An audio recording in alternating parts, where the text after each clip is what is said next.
brought you by Silver Pumps and Motors. Top quality और consistent performance के लिए सिर्फ सिल्वर पंप्स नाम याद रखना।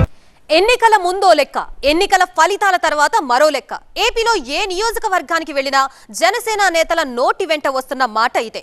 ఇప్పుడు ఆ పార్టీకి ఉన్న క్రేజ్ అలాంటిది, ఆ పార్టీ పదవులకున్న డిమాండ్ అలాంటిది. మరి అందులో భాగంగానే కీలకమైన ఆ నియోజకవర్గ నేతలు ఎవరికి వారు పట్టు కోసం ప్రయత్నాలు చేస్తున్నారు.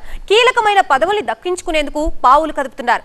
అందులోనే వైసీపీ నుంచి వచ్చిన ఓ యువ నాయకుడు కూడా ఉన్నారట. ఇంతకీ ఎవరైనా ఏంటా కదా? పార్టీలోని సీనియర్ కా, పక్క పార్టీ నాయకుడికా, రాజమండ్రి జనసేనలో కాక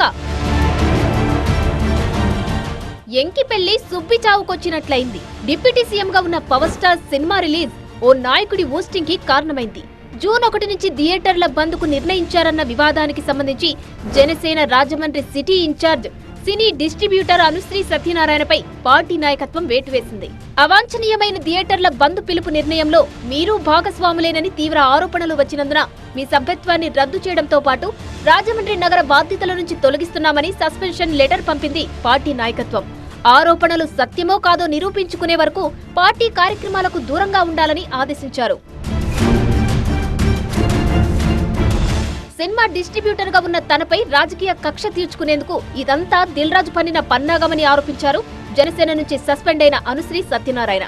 థియేటర్ల బంద్ పిలుపు వెనుక నలుగురు ఉన్నారంటూ వారి పేర్లను బయటపెట్టారు. తనపై ఆరోపణల్లో వాస్తవమెంతో కాలమే నిర్ణయిస్తుందంటూనే పవన్ కళ్యాణ్ ఇప్పటికీ తనకు ఆరాధ్య దైవమేనని వివరణ ఇచ్చారు అనుశ్రీ సత్యనారాయణ. తనకే మళ్లీ రాజమండ్రి సిటీ బాధ్యతలు అప్పగిస్తారని అనుశ్రీ ఆశిస్తుంటే నియోజకవర్గంలో ఇప్పుడు కొత్త టాక్ వినిపిస్తుంది. జనసేన సీనియర్ నాయకుడు వై శ్రీనుతో పాటు వేరే పార్టీ యువ నాయకుడు రాజమండ్రి సిటీ జనసేన ఇన్ఛార్జ్ పదవిపై కన్నేశారట. మంత్రి కందుల దుర్గేష్, అనుశ్రీ సత్యనారాయణతో పాటు వై శ్రీనివాస్ కూడా జనసేన పార్టీలో మొదటి నుంచి ఉన్న నాయకులే. నియోజకవర్గంలో ఎవరి అనుచరగణం వారికుంది.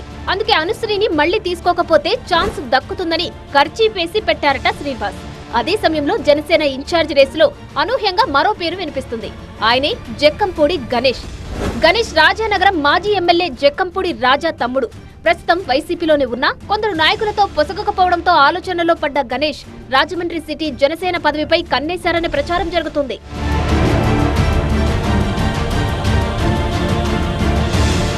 ఎన్నికల తర్వాత వైసీపీని వీడి బయటికొచ్చేందుకు ప్రయత్నించిన జక్కంపూడి గణేష్ ను కొందరు నేతలు అడ్డుకున్నారట. అయితే అనుశ్రీపై వేటు పడడంతో రాజమండ్రి సిటీ ఇన్ఛార్జ్ పదవి ఇస్తే జనసేనలో చేరతానని సందేశం పంపినట్లు గుసగుసలు వినిపిస్తున్నాయి. తన క్యాడర్ తో యువ నాయకత్వాన్ని నడిపిస్తూ ముందుకెళ్తానని ఇప్పటికే జనసేన అధిష్టానానికి జక్కంపూడి గణేష్ వర్తమానం పంపించారని వినికిడి. జక్కంపూడి వస్తే మంచిదేనని కాపు సామాజిక వర్గం కూడా సానుకూలంగా స్పందిస్తుందట. జనసేన నుంచి గ్రీన్ సిగ్నల్ వస్తే గణేష్ వైసీపీని వీడతారనే చర్చ జరుగుతుంది.